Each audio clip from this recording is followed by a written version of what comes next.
buenas tardes a todos.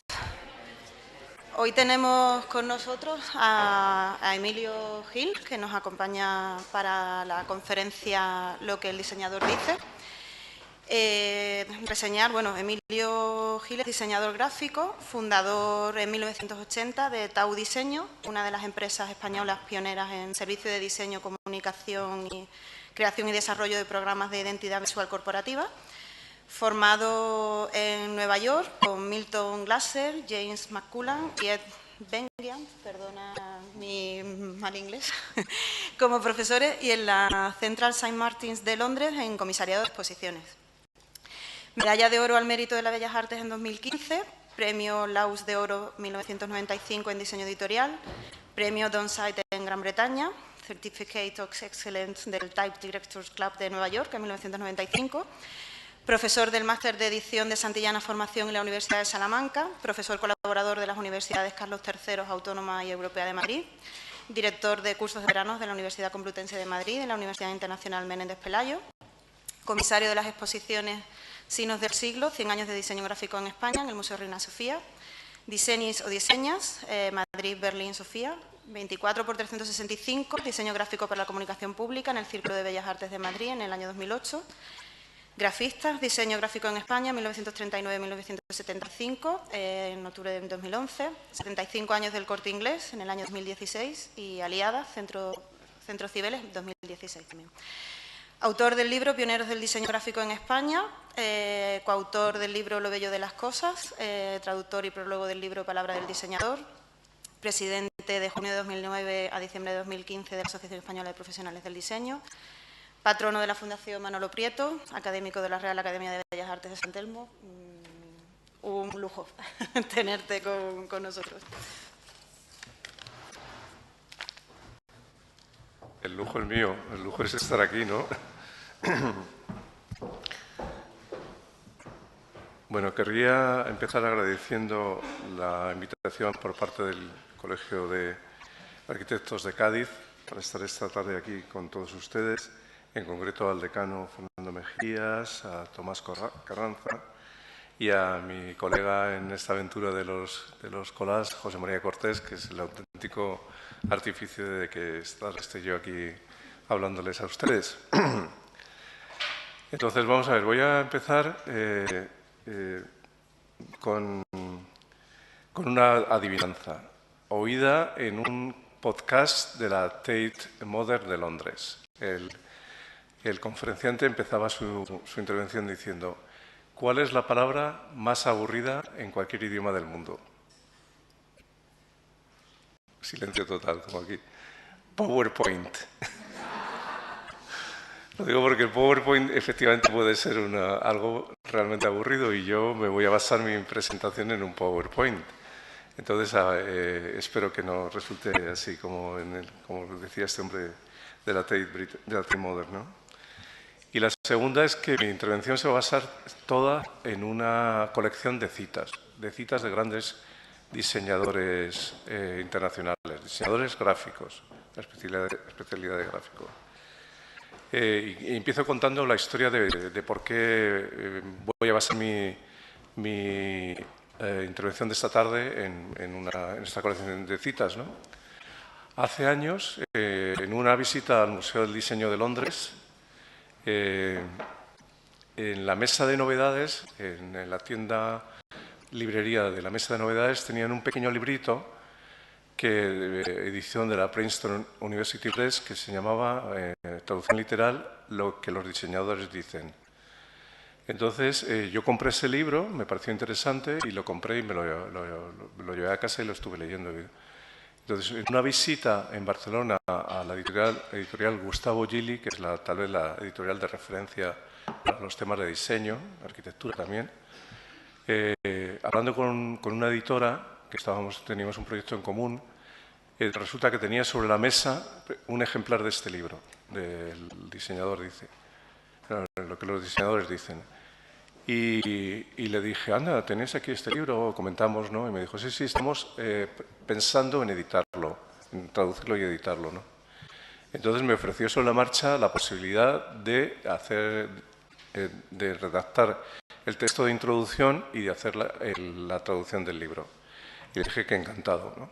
Entonces, en la edición en español, el título ha variado ligeramente, se llama Palabra de diseñador, pero bueno, la traducción literal de la edición original de Princeton es lo que los diseñadores dicen. Entonces, como digo, es una colección de citas de grandes diseñadores. Y esto también me recuerda a otra cosa. Bueno, un paréntesis. Yo no sé ustedes, pero yo colecciono citas, independientemente de lo que este libro me haya venido a aportar. Vengo desde hace muchos años coleccionando citas. Siempre son argumentos de autoridad, siempre tienen alguna referencia a algo que tienes interés en remarcar o reforzar y todo eso, ¿no? Entonces, yo creo que es casi inevitable lo de eso, de referirse a ese argumento de autoridad de alguien que es importante, ¿no? Que viene a confirmar una reflexión que tú en un momento determinado quieres tener, ¿no? Pero me acordaba también de otra anécdota que, de hecho, la recojo en la introducción de la edición española de este libro, y es aquel conferenciante que para triunfar se inventaba citas de Borges, que evidentemente es una forma de triunfar, ¿no? Entonces, bueno, yo no me voy a inventar ninguna cita. Todas las que están aquí, y alguna más que no está aquí, pero que ahora buscaré en el móvil para leer, son verdaderas, ¿no? Entonces, comienzo. Comienzo con una cita de Saul Bass. Saul Bass es el diseñador de referencia en títulos de crédito para películas. O sea, todos ustedes han visto trabajos suyos, seguro. O sea, por ejemplo, los títulos de crédito de la película West Side Story son de Saul Bass, o los de Vértigo, o los de Con la muerte de los talones, muchas películas de las importantes. Bueno, pues aquí Saul Bass viene a decir eso: quiero hacer cosas bellas incluso si a nadie le importan. Y creo que esto está relacionado con algo que los diseñadores, bueno, cualquier profesional, yo creo que se plantea cuando trabaja, ¿no? Que es a veces superar el encargo. A veces el encargo es una cosa que basta con hacer algo, una faena de aliño, como dicen los taurinos, ¿no? O sea, salir del paso de una forma más o menos brillante, o, bueno, más que brillante, simplemente profesional, ¿no? Pero yo creo que eso es algo que evidentemente un profesional no se puede permitir. Siempre existe ese prurito de superar, de sorprender al cliente, ¿no? Y volviendo a la cita, volviendo otra vez al tema de los títulos de crédito, vuelvo otra vez al Museo del Diseño de Londres. Hace años, en el Museo del Diseño de Londres, hubo una exposición sobre los títulos de crédito de Saul Bass. La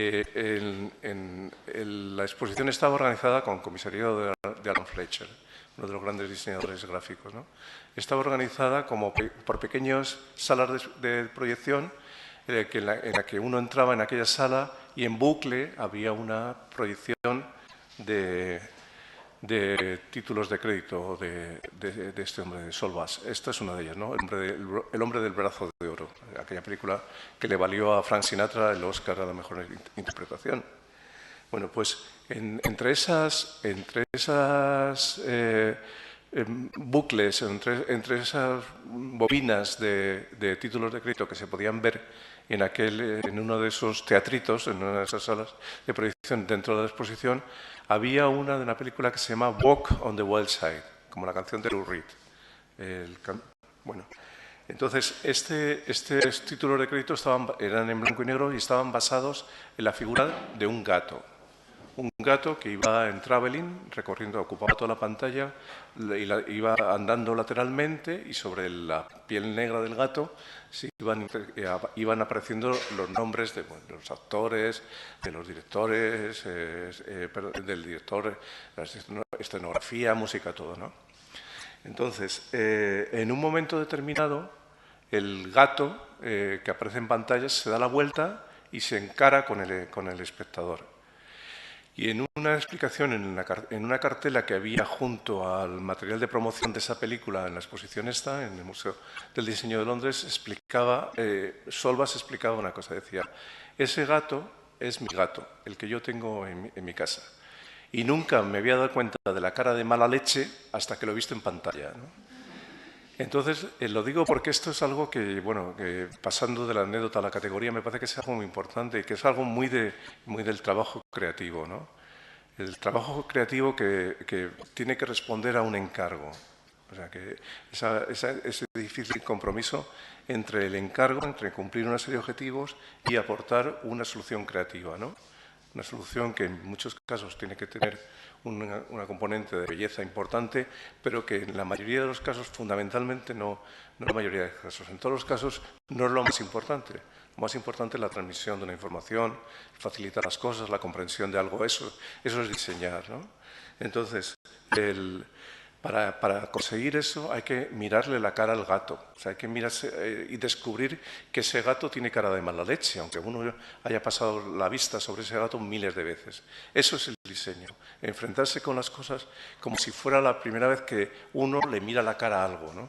Como si uno fuera casi como el comienzo de la creación y uno tuviese que hacerse todas las preguntas sobre aquello concreto que le han encargado. Eso es el diseño. Y en ese sentido hay que sorprenderse al cliente y a nosotros mismos. El libro al que me refiero tiene un orden difícil de rastrear. O sea, a veces habla de instrumentos, a veces habla de otro tipo de relación del diseñador con su trabajo, cosas de ese estilo. Pero una de las cosas que salen recurrentemente precisamente es el tema de la tipografía. Antes decía que Alan Fletcher era el comisario de la exposición del Museo del Diseño en Londres y esta cita es suya. Los tipógrafos son los albañiles de la palabra impresa. Y me parece que es una reflexión interesante. O sea, darse cuenta de que la letra, o sea, esa cosita, esa manchita al final que aparece en cualquier impreso, y que esa manchita que junto con otras manchitas constituyen o forman una palabra, que forman frases y que forman significados, eso me parece que es una herramienta a la que no le hemos mirado suficientemente la cara, me parece, igual que al gato, ¿no? El fascinante mundo del mecano, ese juego infantil que con 4 piececitas uno podía construir lo que quisiera.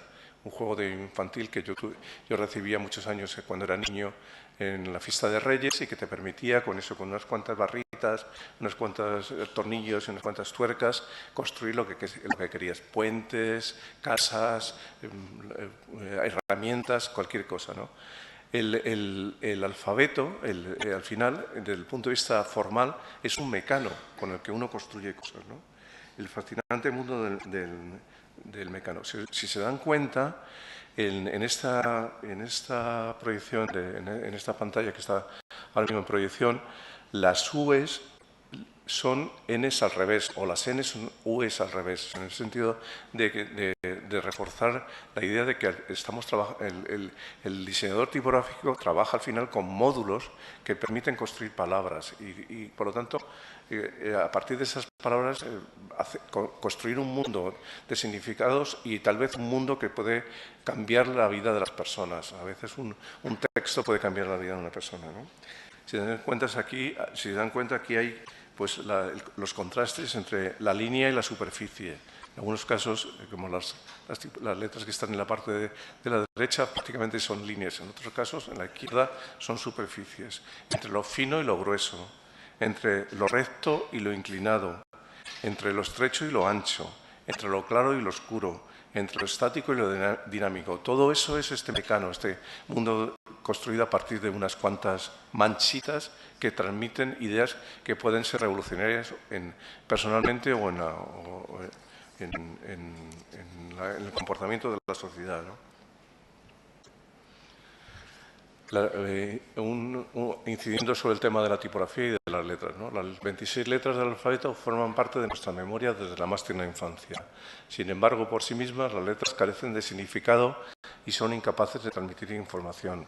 Combinadas en una palabra, una serie de letras pueden ser algo muy potente y más preciso que una imagen.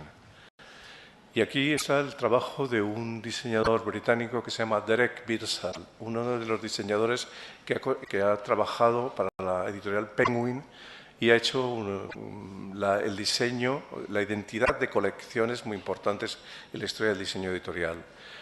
Si se dan cuenta aquí, literalmente las letras sirven para transmitir, o sea, se convierten en imágenes. Aquí tenemos envejecimiento, inflación, ciudad, o sea, la letra ya pasa de ser un vehículo transmisor de un concepto literario, un concepto escrito, pasan a ser ilustraciones en sí mismas, ¿no? El trabajo de Derek Birdsall para Penguin es un trabajo de una brillantez tremenda, y a mí también me hace ver eso, que las grandes colecciones editoriales a veces no necesitan recursos de ilustración excesivamente llamativos. O sea, simplemente con el buen juego, con la buena utilización de la tipografía, se pueden construir cosas de la belleza de estos ejemplos de Derek Birdsall. Hace un momento hablaba con Julio Malo de Molina precisamente de todo el juego que permiten la tipografía y lo que fue en su día el trabajo de los diseñadores de mi generación, de su generación. Diseñadores que trabajábamos con una limitación en lo tipográfico infinitamente mayor que la que tienen ahora cualquier diseñador o que tiene cualquier persona que en su ordenador personal tiene cientos de tipografías distintas, ¿no? Yo creo que tengo el privilegio de ser un diseñador que ha trabajado en lo que yo llamo los tres tiempos. O sea, yo trabajé en la época absolutamente analógica, en que la propuesta de las ideas que uno quería, entre comillas, vender a los clientes se basaban en montajes hechos a partir de elementos físicos, o sea, auténticos, literalmente collages, o sea, cartulinas recortadas, fondos de color, letras que se transferían mediante presión. Todo eso era parte de las herramientas con las que trabajaban los diseñadores, ¿no? La generación anterior a la mía, que no contaba con este recurso de lo que en España hizo fortuna gracias a una marca comercial que se llama Letraset, los diseñadores que digo anteriores a mi generación tenían que dibujar las letras una a una, ¿no? Y claro, y en ese proceso de dibujar las letras, o sea, uno se daba cuenta de que las letras tenían una parte fina, una parte gruesa, unos remates, que a veces los remates eran de una forma, que a veces eran de otros, que a veces la transición entre los palos de las letras y los remates esos eran mediante unos elementos curvos, en otros rectos, en otros tenían más o menos grosor y todo eso, ¿no? Eso era lo que uno, dibujando y trabajando analógicamente, obligatoriamente caía en la cuenta. O sea, le miraba la cara, vuelvo al gato, le miraba la cara a las letras y descubría que tenían una morfología determinada, una forma concreta, y que esa forma concreta, dependiendo de si eran en una orientación u otra, pues transmitían a lo mejor algo más relacionado con el mundo técnico, con el mundo de las humanidades o lo que fuera, ¿no? O sea, todo eso en el trabajo analógico uno obligatoriamente caía en la cuenta de todas esas cosas, ¿no? Esta cita habla de alguien que descubrió el mundo ese de las letras transferibles. Para los diseñadores de mi generación era una herramienta fundamental, básica. Eran una colección de tipografías, de alrededor de unas 200 tipografías, tanto en negro como en blanco, que te permitían pues, elegir un tipo adecuado a la transmisión de una información concreta, ¿no? Entonces, a veces esa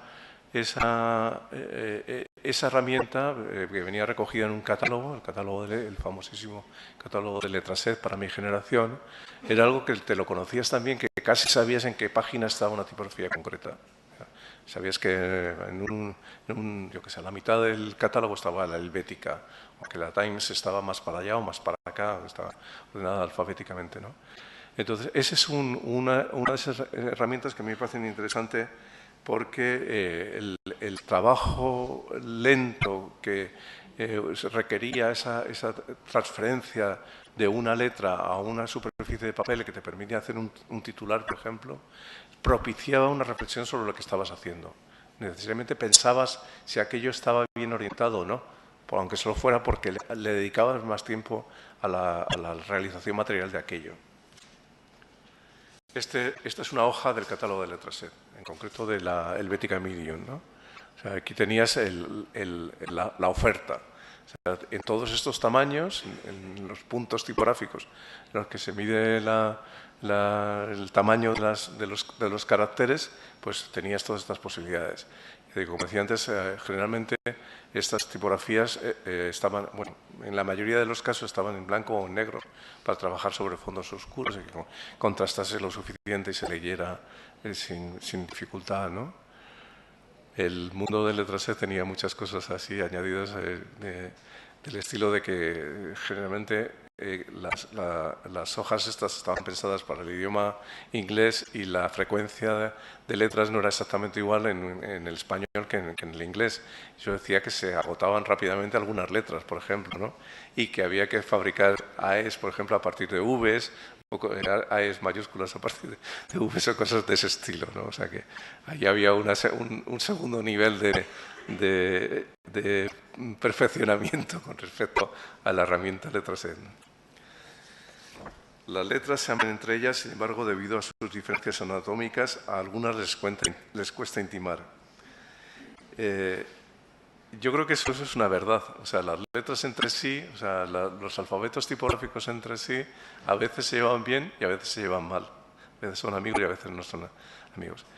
Esta mañana hablábamos, también hablaba hace un momento con Julio Malo de Molina, de uno de los diseñadores de referencia en España que murió prematuramente, Diego Lara. Diego Lara era un diseñador de una gran exquisitez en sus planteamientos, ¿no? Y esto en concreto es la contraportada de un catálogo de una exposición que se le hizo en Madrid, en la Casa Encendida, hace pocos años, en el que recogía la contraportada de una revista que yo creo que es de las revistas más bellas que se han diseñado en este país, o sea, que la revista Poesía, una revista que editaba el Ministerio de Cultura y que era de una exquisitez notable, ¿no? Entonces aquí está el amor por la letra que tenía Diego Lara, ¿no? O sea, esa especie como de espécimen de catálogo de oferta tipográfica que tenían las imprentas de la época, ¿no? Y cómo a veces esa oferta no se resolvía exclusivamente enseñando el alfabeto completo, sino también cómo podía funcionar en un teórico, por ejemplo, anuncio publicitario o en cosas de ese estilo. Y a veces había también en esos catálogos había juegos, ¿no?, con respecto a las tipografías, ¿no? Yo una de las cosas que aprendí cuando estudié inglés, cuando estudié diseño con la Escuela de Artes Visuales de Nueva York, era que todos los diseñadores gráficos tenemos que tener unas cuantas tipografías de compañía. O sea, tener como una especie como de lista reducida en el que están las tipografías con las que nos consideramos cómodos trabajando, ¿no? Y una de las cosas que también yo recomiendo cuando he dado clases de diseño editorial, una cosa que recomiendo es que en esa lista de vez en cuando invitemos a alguien nuevo, ¿no? Que demos entrada a alguien pues, para ver qué tal se lleva, como decía la cita, con el resto, ¿no? O sea, que a lo mejor se puede llevar bien con parte de las tipografías y mal con otras, ¿no? Pero que es un recurso que merece la pena también únicamente, aunque solo sea para refrescar, ¿no? Hay tipografías que nacen en sí mismas ya caducas y hay tipografías que nacen pues para quedarse, o sea, para los restos, como dicen los flamencos, ¿no? O sea, hay en estos momentos hay auténticas modas tipográficas, modas tiránicas tipográficas. Hay momentos en que una tipografía puede arrinconar a una que hasta entonces ha sido la estrella de la fiesta. En estos momentos, esto ya es una cosa muy de la profesión, hay una tipografía estrella que se llama la Gotham, que es una tipografía que por ejemplo, ha dejado obsoleta o antigua a la helvética. La Gotham es la nueva helvética. aunque la helvética supongo que renacerá en algún momento determinado y volverá por sus fueros, ¿no?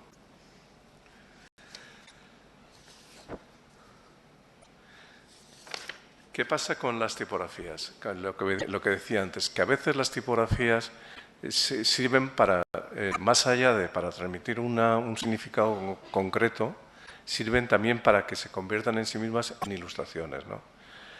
Este es un grupo de diseñadores que hablan de que ellos utilizan las tipografías de una forma creativa. O sea, no solamente no se dedican... Esto es como los entrenadores de fútbol. Parece ser que hay entrenadores de fútbol que lo único que hacen es dar salida a los jugadores. O sea, tienen una plantilla muy de grandes estrellas y lo único que hacen es, bueno, ahora sal tú y ahora sal tú y ahora tú estés lesionado, pues que salga este, ¿no? Y hay entrenadores de fútbol que parece ser que lo que hacen son estrategias y son capaces de leer el partido, como dicen los expertos, y en un momento determinado decir, bueno, pues vamos a cambiar y la defensa que se adelante y no sé qué, todas estas cosas. Pues con las tipografías pasa algo parecido. Hay veces que un diseñador lo único que puede hacer es utilizarlas y otras utilizarlas creativamente, ¿no? Este es un caso, el caso de Neville Brody, al que nos referíamos en la comida de hoy, precisamente. Neville Brody en los años 80 fue la estrella del diseño en Gran Bretaña y diseñó, con muchísimo acierto, dos revistas de referencia. Una se llama The Face y otra se llama Arena. Bueno, pues lo que se ve en la parte de abajo son dos dobles páginas de la revista The Face, creo que era, que resulta a partir de la tipografía helvética. La tipografía helvética tuvo un comienzo, un arranque espectacular. Era una tipografía de referencia que se utilizaba para todo porque es que es una tipografía inatacable, es perfecta. Una tipografía sin remates, pero es una tipografía perfecta, no tiene resquicio posible. Pero es una tipografía diseñada, considerada dentro de lo que una corriente que se llamó grafismo suizo, que fue famosa en los años 60, y que esta tipografía se convirtió en, bueno, pues una especie como de recurso fácil. O sea, se utilizaba. Y en esa misma medida, como se abusó de ella, pues también se convirtió en algo aburrido para muchos diseñadores que decían que la helvética, utilizando el tópico, pues que era una tipografía suiza y aburrida y no sé qué. En los años 80, Neville Brody la rescata, y la rescata creativamente. Entonces, por el contraste entre los tamaños exagerados frente a tamaños más pequeños y todo eso, se convierte en una tipografía otra vez recuperada y valorada como tiene que ser, ¿no? Lo que hay arriba hace referencia también a lo que hablaba antes de que las letras se comportan de formas concretas, ¿no? Si se fijan, los dos bloques de texto en la parte de arriba dicen lo mismo, o sea, tienen las mismas palabras. En un caso está compuesto en lo que se llama en bloque, o sea, ambos extremos, lo de la derecha, ambos extremos están en vertical, en las mismas verticales, y en el caso de la izquierda hay una vertical de inicio y, sin embargo, los finales de las líneas son irregulares, ¿no? ¿Qué ocurre? Que al trabajar con textos justificados en bloque se puede dar el problema que se ve aquí, y es que el espaciado entre palabras es irregular. Y eso, si le quitásemos los cuadraditos estos azules entre medias, hace que el bloque no sea bello, no sea armónico, ¿no? Con la composición de la izquierda, que es una composición que se llama en bandera, los espacios entre las palabras son uniformes, ¿no?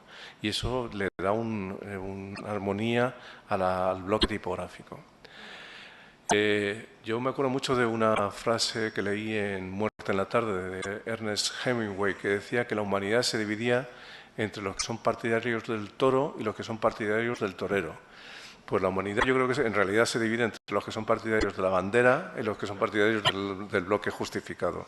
O sea, pero vamos, eso es, o sea, podría crear enemistades incluso familiares, ¿no? Y esto también me recuerda a una cosa una anécdota que recordaba hoy. Es uno de los premios nacionales de diseño español, Pablo Martín, trabajó un tiempo en el estudio de un gran diseñador norteamericano, de Massimo Vignelli. Massimo Vignelli fue el diseñador que hizo, por ejemplo, el sistema de señalización del metro de Nueva York o la marca de American Airlines anterior a la actual. Entonces, cuando estaba Pablo Martín trabajando con Vignelli en Nueva York, le encargaron el rediseño de la etiqueta de United Colors of Benetton.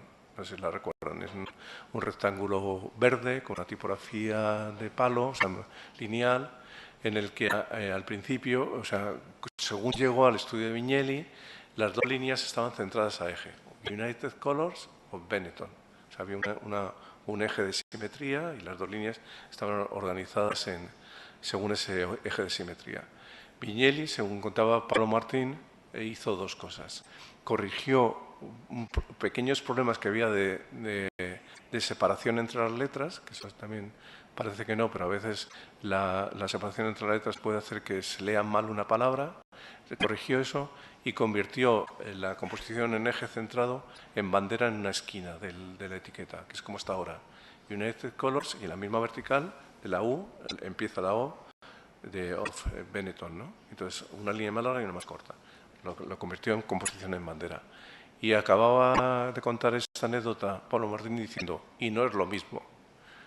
Y a mí me parece que es verdad, que no es lo mismo. O sea, se transmiten cosas muy distintas según una composición u otra, ¿no?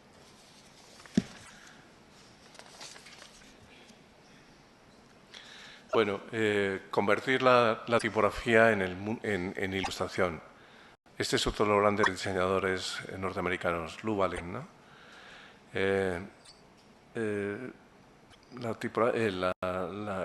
cita, como ven, dice que eso, que él no trabaja de una forma mecánica en la composición de los bloques tipográficos o de las leyendas tipográficas. Y esto es una doble página de una revista de tipografía que durante muchos años dirigió y diseñó Lou Allen, en el que efectivamente la tipografía se convierte en música. O sea, la composición es tan armónica o continúa también las ilustraciones que hay, que prácticamente son música que sale de esos instrumentos, ¿no? En el libro Pioneros del Diseño Gráfico Español, que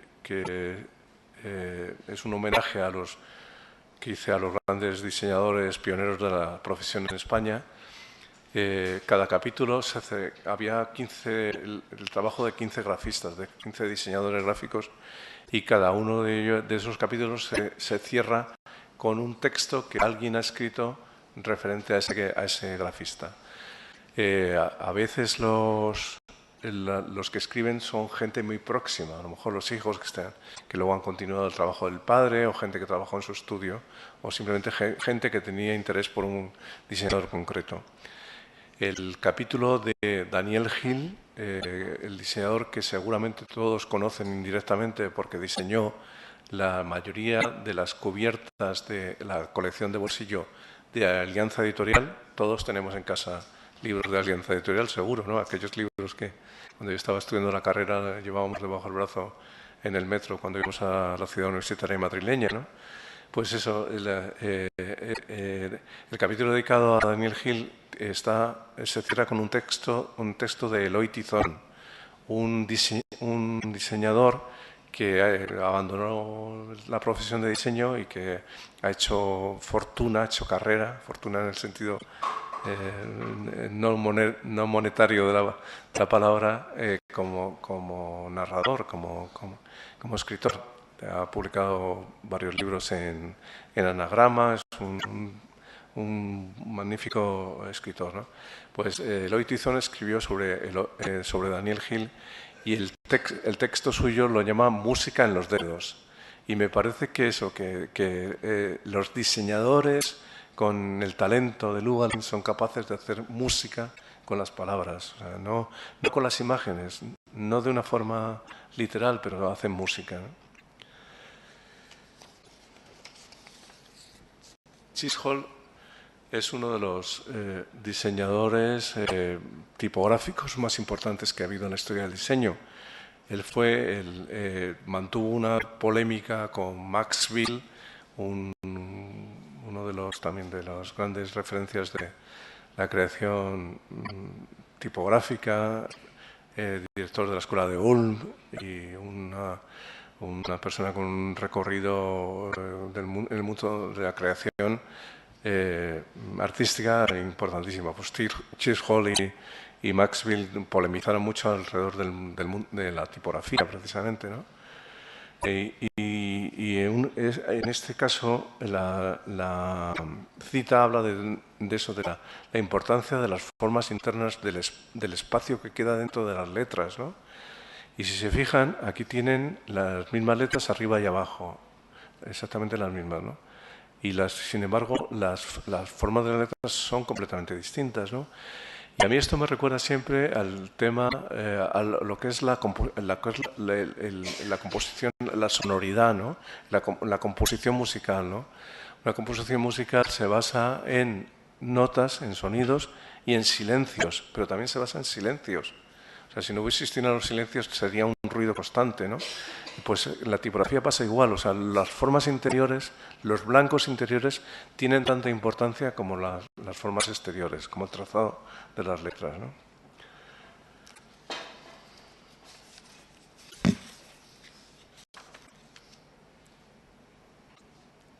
En el mundo de la tipografía, como decía antes, existen también lo que yo llamo tiranías, ¿no? O sea, aquí, si se dan, la cita habla de la elegancia de la tipografía y cómo esa tipografía a veces puede servirnos pues para hacer cosas de la belleza de esta cubierta de Penguin, precisamente. O sea, aquí no hay ninguna ilustración, solamente hay letras. Hay un trabajo pues de ajuste de tamaños y de proporciones, nada más que eso. Eso es lo que tiene esta cubierta, ¿no? Y en esa misma medida, cómo se puede conseguir belleza simplemente con poquísimos recursos, ¿no?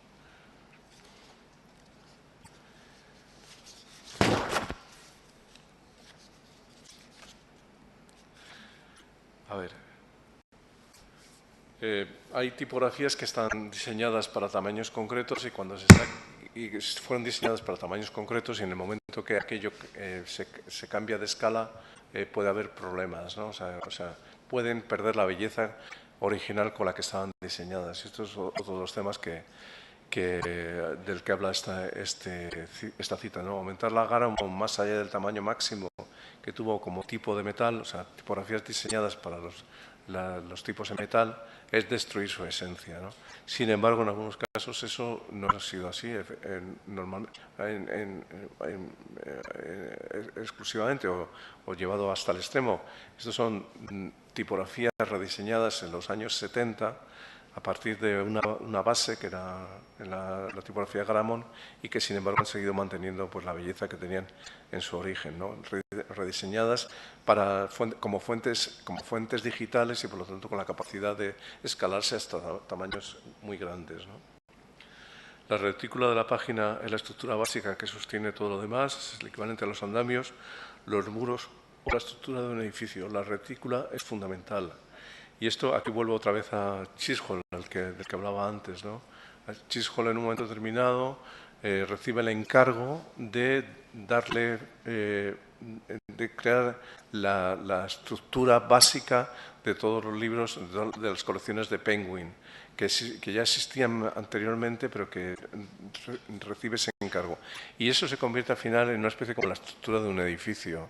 De hecho, muchos de los términos que se emplean en tipografía son términos traídos precisamente desde la arquitectura. Se habla de columna de texto, por ejemplo. Hay muchas cosas que están... Y realmente el esquema tipográfico se parece bastante a lo que sería la estructura de un edificio. Uno construye la estructura y luego sobre esa estructura pues abre ventanas, huecos, prolonga en un sentido o en otro. Y eso es al final lo que ocurre con el diseño a partir de eso, de una estructura como se ve aquí, que hizo Chisholm para Penguin. Una vez que has interiorizado las reglas, puedes hacerlo todo, incluso saltártelas, pero sin una estructura es imposible comenzar. Y esto es, vuelvo otra vez a Derek Birdsall del que hablaba antes. Esto es el trabajo que se hacía como cuando yo empecé en el mundo, aunque esto es un montaje híbrido. Aquí hay páginas que están impresas en impresora y páginas que están dibujadas completamente. La de la izquierda parte de lo que sería la composición que sale de una impresora de estudio y, sin embargo, lo que hay a la derecha es un dibujo hecho con lápiz y con reglas, ¿no? Me gusta traer esta imagen porque creo que refleja bastante lo que es el trabajo de un diseñador editorial. De alguna forma aquí hay como intentos, o sea, esto que se ve aquí de las diagonales te permiten pensar que a lo mejor una ilustración, en vez de llegar hasta aquí, puede llegar hasta aquí y ocupar entonces todo este espacio, ¿no? Y a lo mejor eso juega mejor con esto o juega mejor con la página anterior o con la siguiente, porque un libro al final, cuando tiene ilustraciones, fundamentalmente es una secuencia de páginas, ¿no? Y unas páginas con respecto a otras tienen que tener algún tipo de juego. Pero ¿qué es un libro hoy en día? Es otra de las grandes preguntas, ¿no?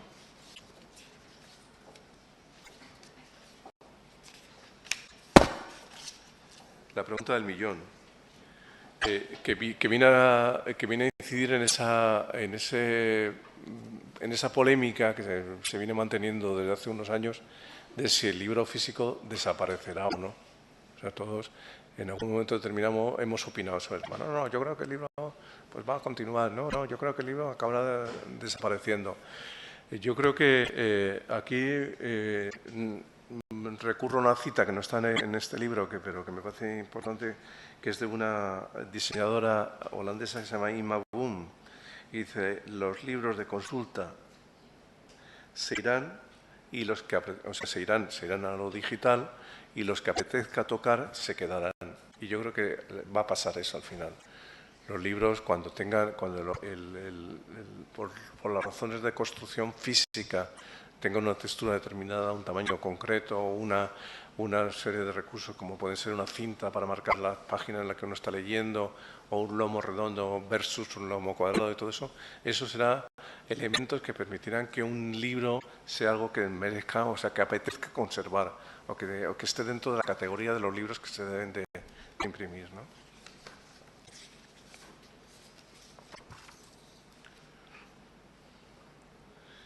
¿Qué pasa también con lo de con el libro físico? Esto ya es una especie como de intento por mi parte de mantener a ultranza lo que son los libros físicos. O sea, yo, vamos, de parte, sería, o sea, ojalá nunca desaparezcan. O sea, es un tema voluntarista, pero ojalá nunca desaparezcan, ¿no? También los libros digitales tienen sus servidumbres, ¿no? Uno también se puede quedar sin batería, ¿no? O la broma esa que una vez dijo Juan Cueto, cuando uno llega, cuando uno va en un avión, nunca le dirán que, ahora no sé si sigue pasando, pero antes cuando uno se acercaba al momento del aterrizaje, la voz en cabina decía, por favor, apaguen ustedes los dispositivos electrónicos, incluidos los libros, ¿no? Entonces, un libro físico nunca te van a decir que lo apagues, ¿no? Porque puede interferir con las señales que recibe el piloto. Puedo decir que crecer en la década de los 60 me predispuso a usar el color como un elemento primario de diseño, pero sorprendentemente en mi trabajo siempre investigo si la solución funciona de forma eficaz en blanco y negro. Bueno, esta es una de las cosas que cualquier diseñador en el momento de trabajar sobre todo con marcas comerciales, tiene que experimentar qué ocurre cuando esa marca, que tiene unos colores determinados, se pasa a blanco y negro. ¿Sigue teniendo atractivo o lo pierde completamente? Y hay marcas que lo pierden completamente porque están basadas en la brillantez de una combinación cromática, ¿no? Y eso también creo que para mí hace referencia a otra cosa, que son las modas cromáticas, ¿no? A veces ocurre que hay un color que es el color predominante durante años, ¿no?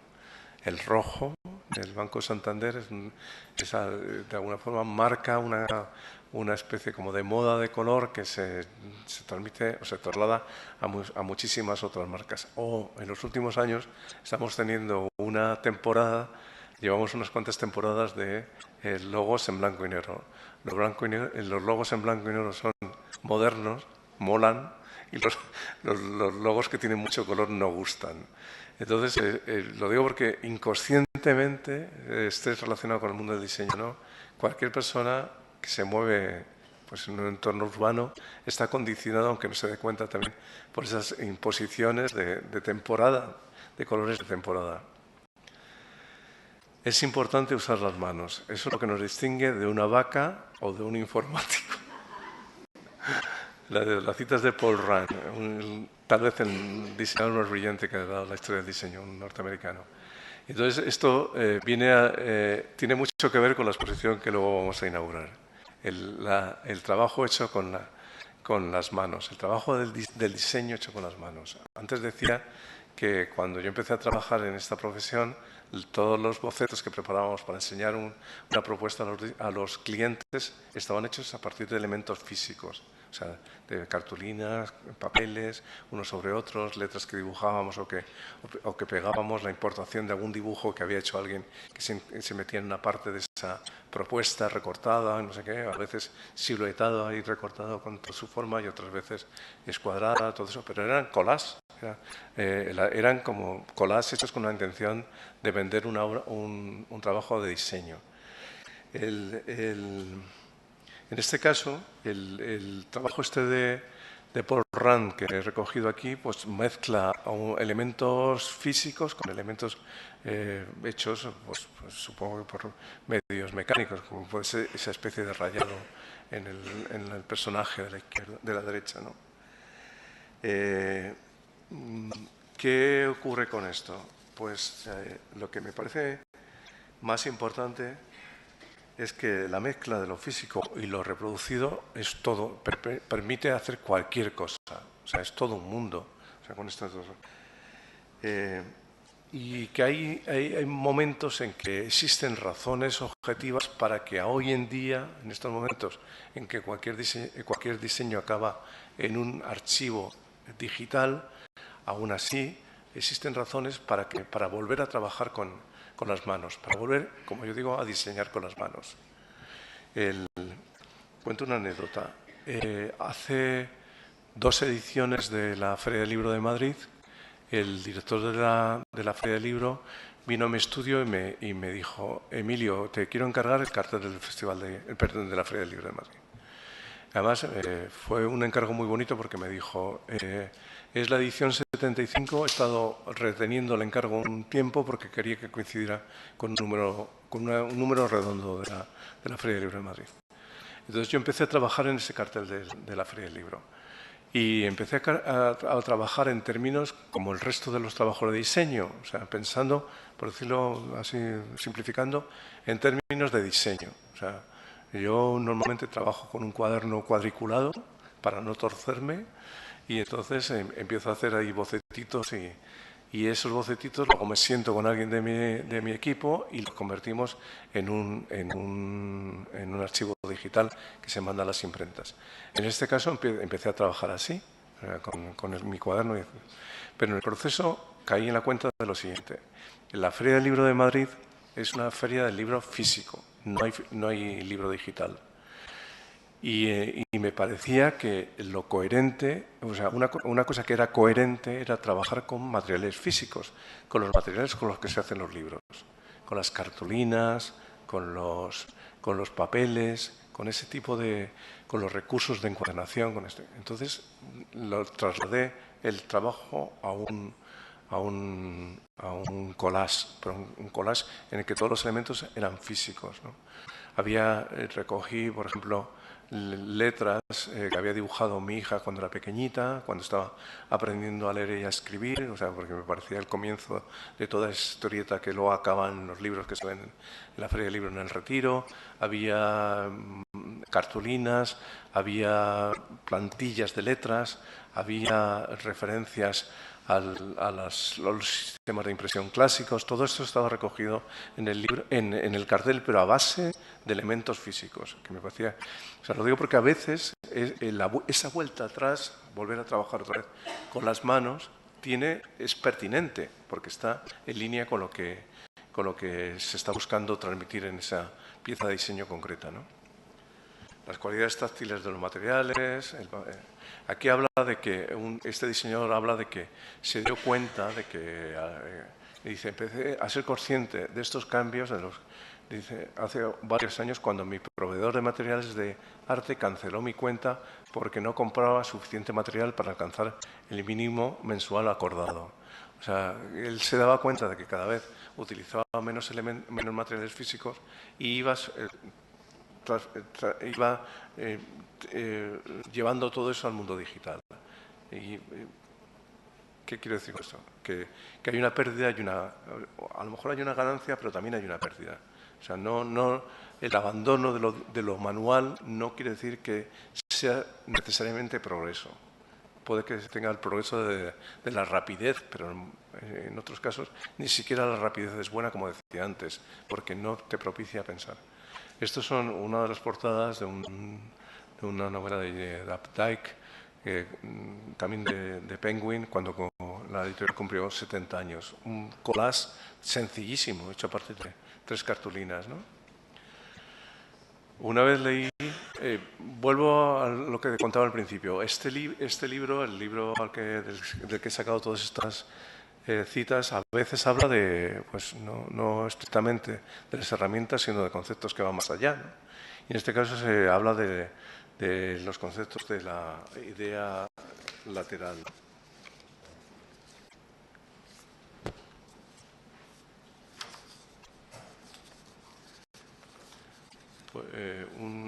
Algo que se me ha pasado, pero que quiero volver atrás porque me parece importante. ¿Qué más cosas tiene el collage? Antes me refería a Diego Lara. Diego Lara, en una cita que no está aquí recogida, dijo en un momento, hacer collage es una manera de dibujar.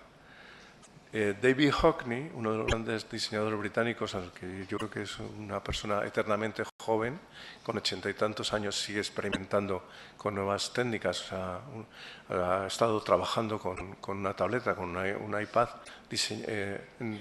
haciendo cuadros con un iPad, y que trabajó en su día haciendo collages con Polaroids, o trabajó con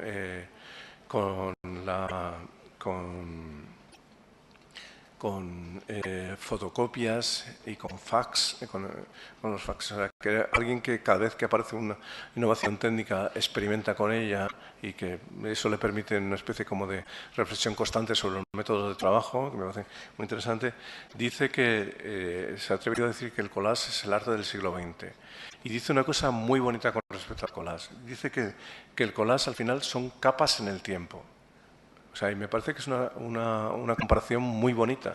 O sea, uno en los collages que hay aquí, en esta exposición que luego verán, hay elementos, hay trozos, piezas que tienen a lo mejor, vienen de los años 60 del siglo pasado.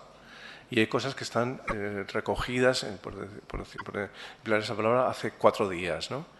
Y esa coincidencia de cosas que proceden de tiempos distintos, yo creo que transmite también cosas muy interesantes, también transmite cosas distintas, ¿no? Esa especie de combinación, esas capas en el tiempo. Me parece que es una comparación y una forma de valorar el collage que es interesantísima. Es una reflexión de Hockney, ¿no? Este es Sol Steinberg hablando de eso, de que de lo que ocurre cuando uno se empeña, se empeña como un recurso creativo en no volver sobre lo trillado, sobre lo que uno domina, ¿no? Esa intención de decir, no voy a recurrir a lo que me sale automáticamente, sino que me voy a plantear el reto de pensar en cosas distintas, ¿no? Ahí, hace años participé en el concurso para la creación de la logomarca del Museo del Mar de Vigo, que es un museo que empezaron César Portela y Aldo Rossi en tiempos, ¿no? Entonces nos convocaron unos cuantos diseñadores, era un concurso restringido, y nos llevaron a Vigo para conocer el estado de del edificio, ¿no? Y contarnos cuál iba a ser pues, el proyecto museístico y todo esto, ¿no? Entonces, la persona que transmitía la información era un arquitecto y yo pensé, bueno, pues seguramente en la decisión la opinión de los arquitectos va a pesar especialmente, ¿no? Y cuando volví a Madrid hablé con un amigo arquitecto y le dije, oye, Javier, ¿tú cuando empiezas a proyectar, qué haces, no? Y entonces él me dijo, mira, yo cuando empiezo a proyectar lo que hago es meterme las manos en los bolsillos. Dice, y me paso 3 días sin tocar un lápiz. Dice, la gente en el estudio pueden pensar que estoy tocándome las narices, pero en realidad, dice, me obligo a eso para no volver otra vez sobre las cosas que ya me saldrían de una forma casi automática, ¿no? Y me obliga también a pensar en concreto en el proyecto nuevo que me han encargado. Yo creo que esto tiene algo que ver, eso de ponerse en el pensamiento lateral, ponerse en el costado y volver a plantearse cómo afrontar un proyecto, ¿no? Aquí habla de eso, de las ideas que se plantean cuando uno empieza a trabajar en diseño, ¿no?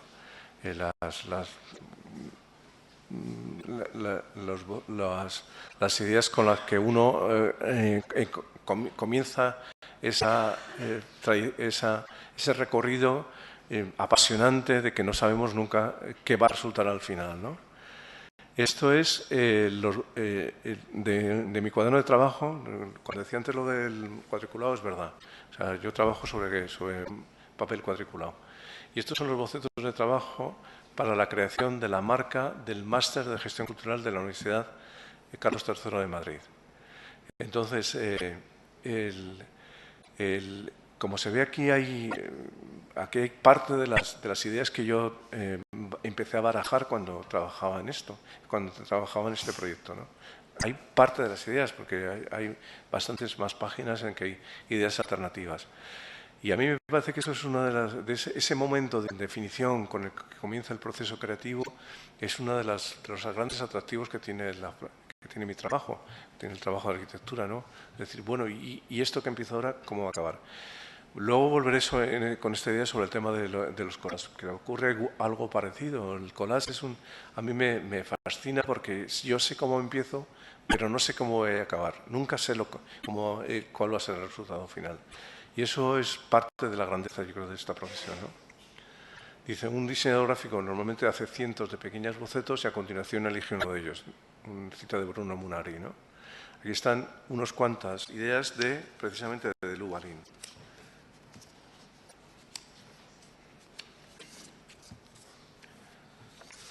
Que a mí me parece significativo por la variedad de propuestas, o sea, que no son precisamente variaciones sobre el mismo tema, sino que cada una de las propuestas añade ideas distintas, ¿no?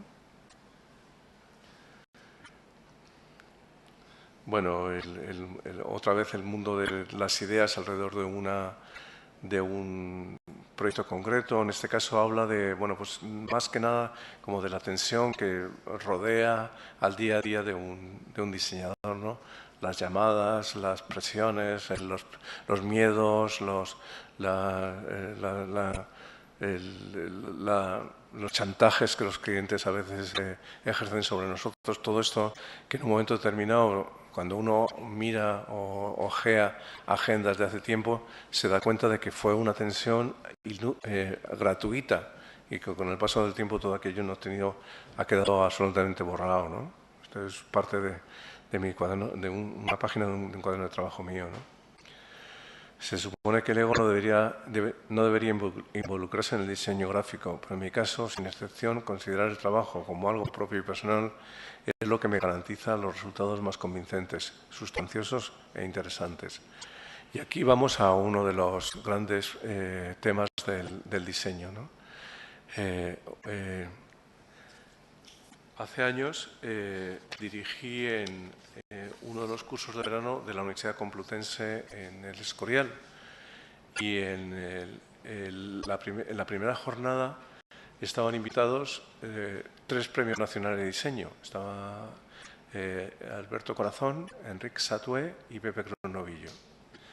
En la por la mañana hicieron una intervención, una ponencia Enrique Satué y Alberto Corazón, y por la tarde se unió Pepe Cronovillo a la mesa redonda. Entonces, en un momento determinado, yo coordinaba aquella mesa y en un momento determinado uno de los diseñadores, no me acuerdo quién fue, creo que fue Enrique Satué, me preguntó: Emilio, ¿y tú por qué no firmas tus trabajos con tu nombre? Y yo les dije que la verdad, pues porque yo no hago todo el trabajo que se hace en mi estudio, o sea, sencillamente. O sea, a veces intervengo al 100%, a veces intervengo en un 80% y a veces intervengo en un 20%. Y luego lo que hago es más un trabajo de lo que se llama dirección artística, ¿no? Entonces, esto me llevaba a una cosa, me lleva a una cosa que creo que es fundamental en el mundo del diseño. Y es el diseñador artista que deja una impronta en su trabajo, o sea, que en realidad crea un estilo de autor, y el diseñador que entiende el diseño como una profesión que sirve para resolver problemas y que no debe tener un estilo concreto, sino que cada trabajo no debe tener una impronta de autor, sino que debe tener el estilo que ese trabajo pide. O sea, el que sirve para transmitir la información determinada. Entonces, existen esas otras posibilidades y este es un caso concreto. Mariscal es un diseñador que tiene una impronta de autor como para que un cliente quiera un mariscal. O sea, lo que está pidiendo realmente es un mariscal. Me están haciendo señales diciendo que vaya cortando, ¿no? Entonces voy a saltarme la inmensa mayoría de las citas y iré ya al final, ¿no? El tema, el controvertido tema de la imitación o no. O sea, cuando digo la imitación, el homenaje o no. En este caso hay un trabajo de Diego Lara, el de la izquierda, en la revista Poesía, en el que Diego Lara decía abiertamente que él arramplaba con cualquier imagen que le parecía atractiva. Luego la personalizaba, o como se diría ahora, la customizaba, como en este caso de aquí, dándole color, ¿no?, a ese soldado, ¿no?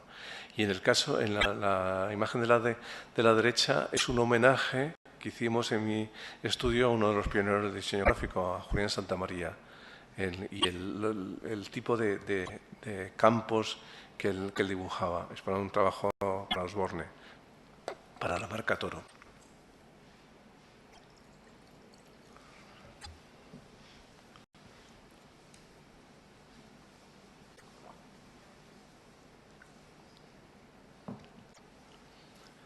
Las tipografías que uno se encuentra de una forma casual. Esta es una tipografía que Milton Glaser hizo a partir de un rótulo que se encontró en una sastrería en México, que lo convierte en un alfabeto digitalizado. Los autores que tienen una capacidad de registro entre unas propuestas y otras absolutamente en un rango o sea, muy abierto, ¿no? Este es Julián Santamaría, al que me refería antes, en un cartel que hizo para la Feria de Nueva York y en un cartel para una exposición suya. Y en la izquierda es absolutamente todo dibujado a mano, con una potencia tremenda, y en la derecha es grafismo suizo, del que me refería antes, puro y duro, ¿no?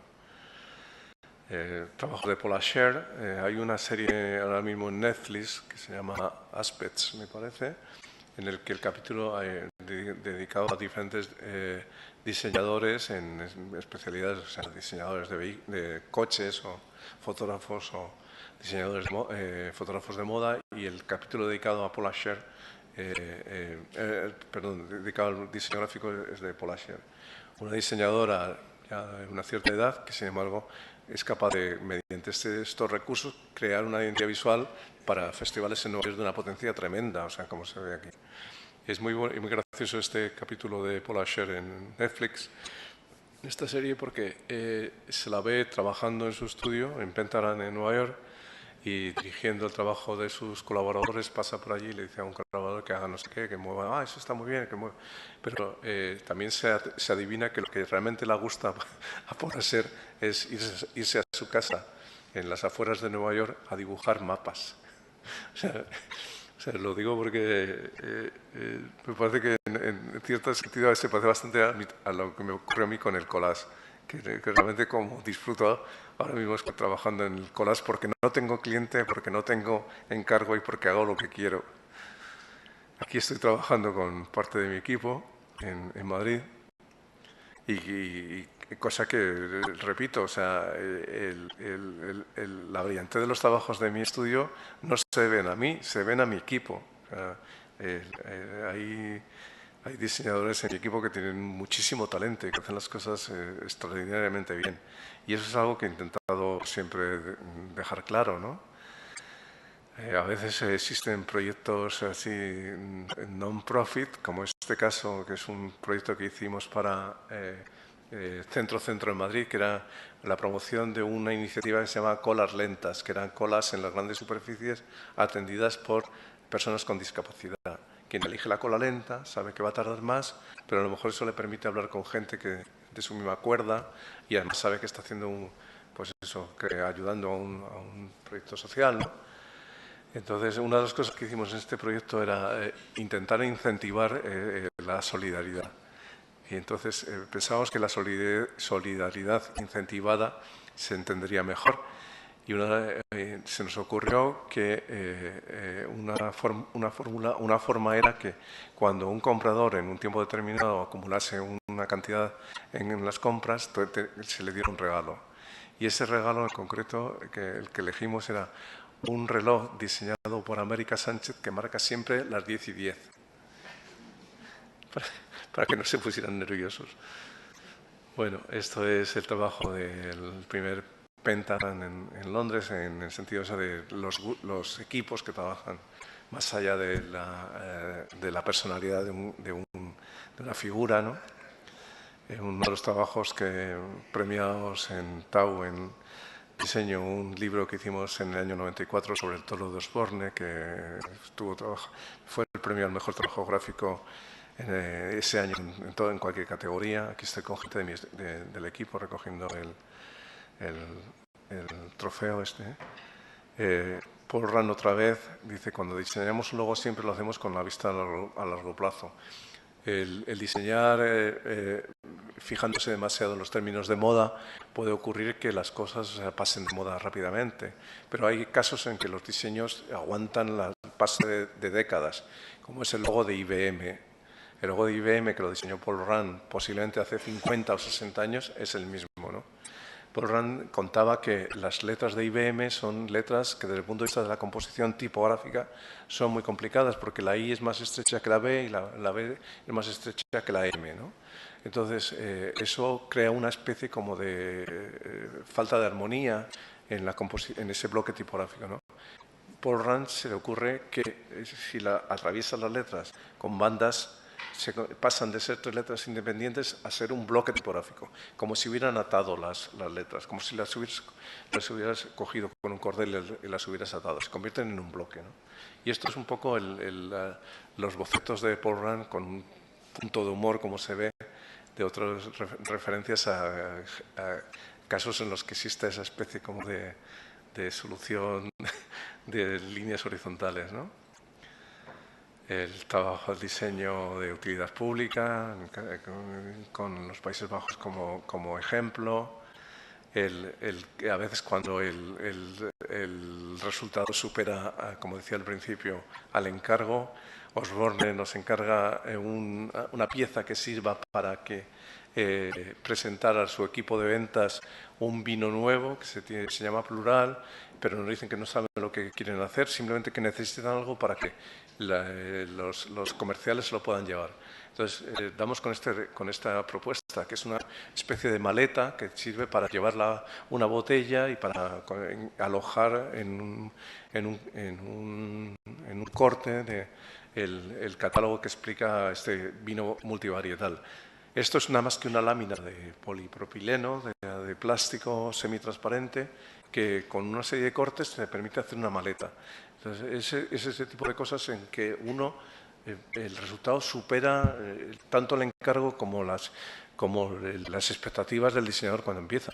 O sea, el trabajo relacionado con los pioneros del diseño gráfico en España, que a mí me interesa mucho, que es el caso de de los sectores que más contribuyeron al despegue del diseño en España, que es el diseño del mundo farmacéutico.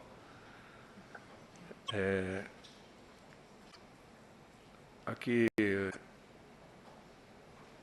pues una serie como de... Estos son trabajos, vuelvo otra vez sobre Solvás, ¿no? Anatomía de un asesinato.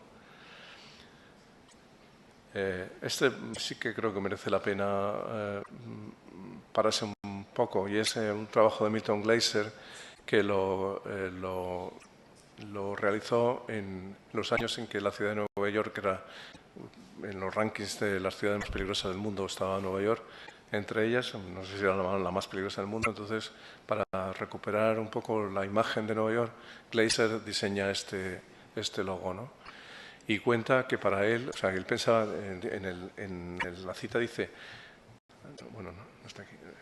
La cita dice que él pensaba que era dice, esa cosa maldita que seguramente cuando la diseñé yo pensaba que desaparecería sobre la marcha, ¿no? Y sin embargo luego todo lo creó.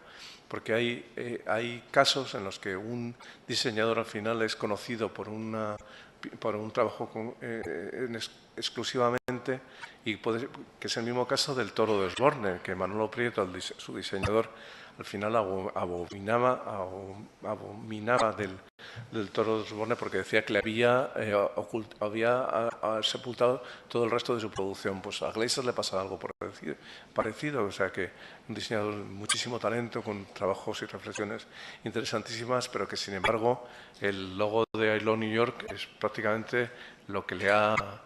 el San Benito con el que ha tenido que andar toda su vida, ¿no?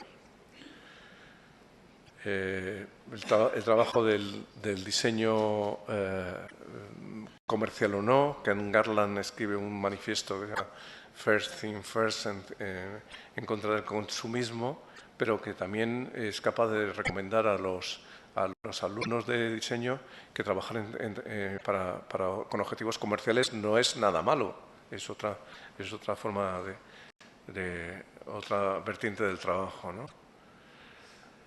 Bueno,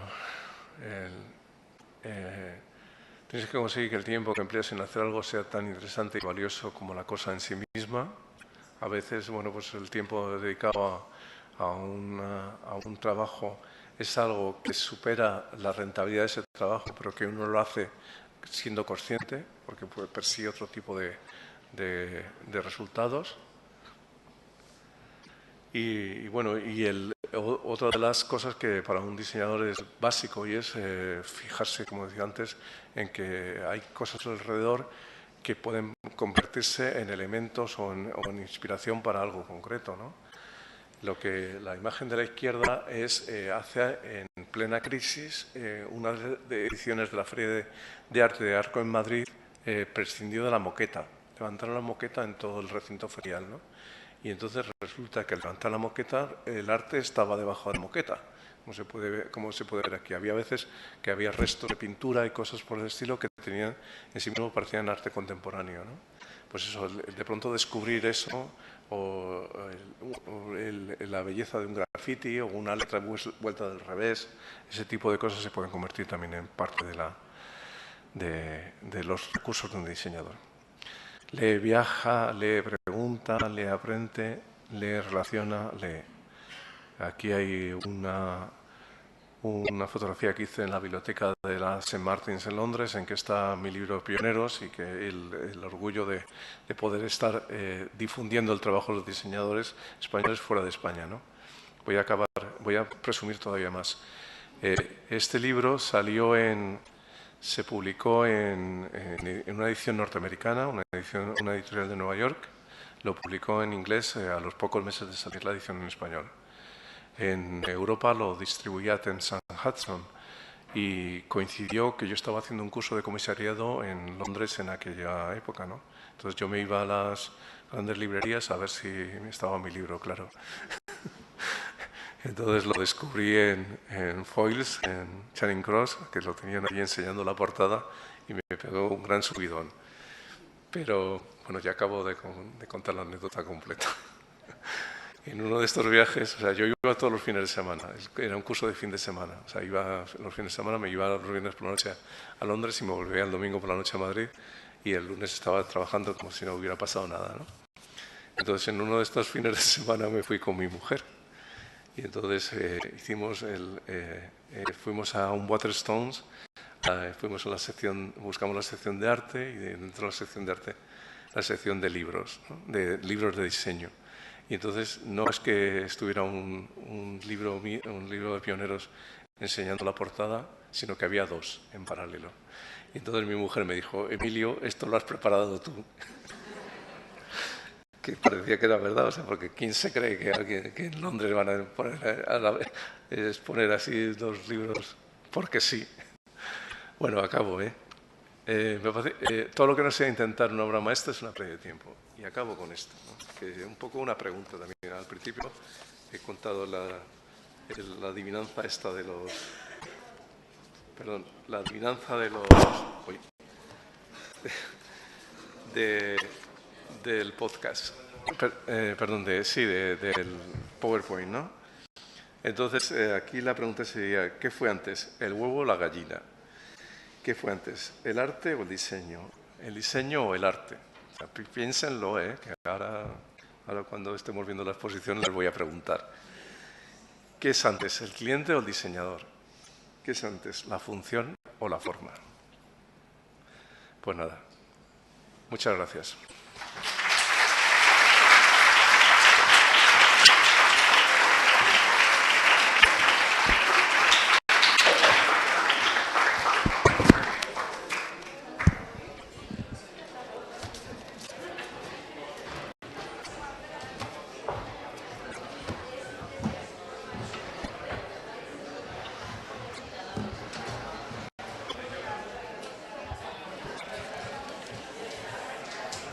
Muchas gracias.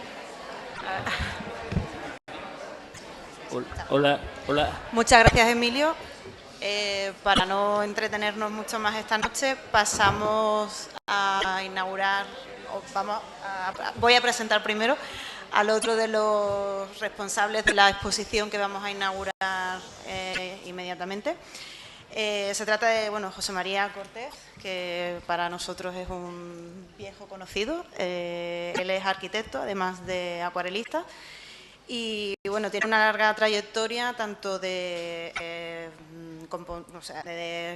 responsable como comisario de distintas exposiciones, tanto en San Fernando, en Sevilla, aquí en el colegio. Ha sido participante y comisario de muchas exposiciones, el Castillo de Santa Catalina, la Fundación Montemedio de Arte Contemporáneo en Vejer, la Sala Alfonso X Sabio en el Puerto de Santa María, distintas muestras tanto colectivas como individual. Y en este caso, junto con Emilio, es el responsable de la exposición que vamos a ver ahora. Bueno, lo primero, dar las gracias al colegio por organizar esta reunión. Lo segundo, dar las gracias a todos los que habéis venido. Yo estoy emocionado por lo que estoy viviendo. Dar las gracias a Emilio por la conferencia. Preciosa. Muchas gracias. Y bueno, contar un poco el por qué estamos aquí. Porque tiene yo conozco a Emilio de casualidad, el azar, igual que en el collage, el azar es importantísimo. Y fue que me entero que impartía un curso de los que él da, en este caso de collage, en la ciudad de Lebrija, hace unos años, que no nos acordamos, hace muchos años.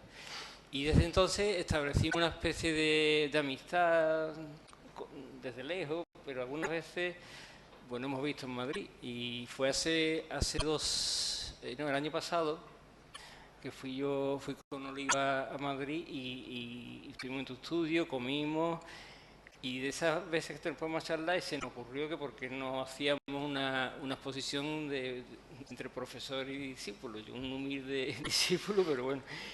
Vamos a hacerla. Y lo primero que le digo, ¿dónde la hacemos? Y hablando de dónde, el colegio siempre está dispuesto a estas cosas.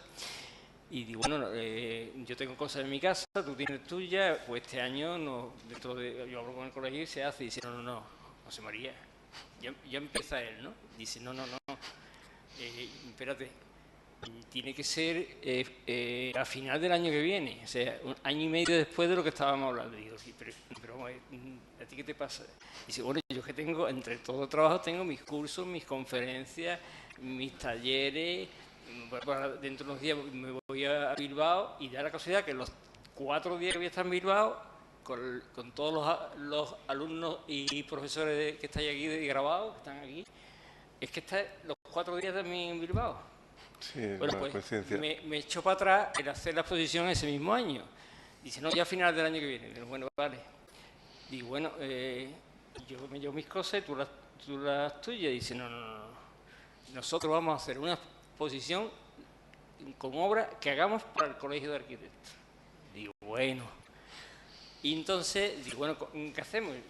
Yo lo hago en mi casa, tú la tuya. No, dice, no, va a ser una obra conjunta. Digo, ¿cómo lo hacemos conjunta si yo estoy aquí y tú allí?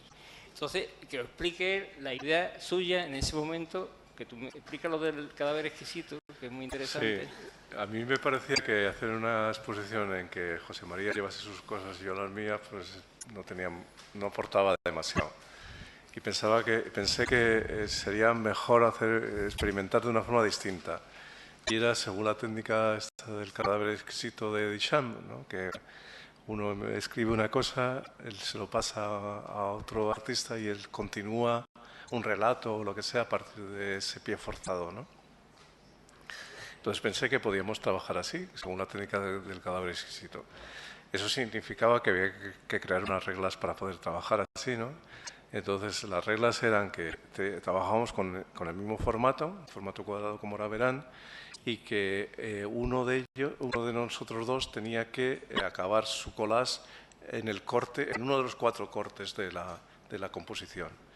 Y ese acabado en el corte servía de pie forzado para que el otro tuviera que enganchar ahí, ¿no? Entonces se convertían en piezas hechas a la limón, literalmente. Bueno, y con ¿cómo esa conexión. Dice, ¿tú tienes una semana libre? Digo, sí. Dice, vente a mi estudio, tiene una casa estudio ¿cómo se llama? Alcuneza, en Guadalajara, que se llama además la casa estirada, porque es un loft enorme de 200 metros cuadrados.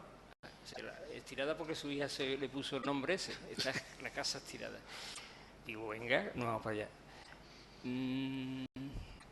Tenía preparadas las cartulinas, yo me llevé un montón de trastos míos, él tenía allí trastos, no, tú tienes tela. Dice, pero yo te tengo que poner 3 condiciones, si no aquí no trabajamos. Digo, bueno, ¿cuál es la primera? Dice, la primera es aquí absoluto silencio. Si vamos a trabajar en silencio, no hay teléfono, porque no hay cobertura, no hay música. No hay tele. Y entonces ha sido, en mi vida, yo he estado 4 días en silencio trabajando con este hombre que no habla.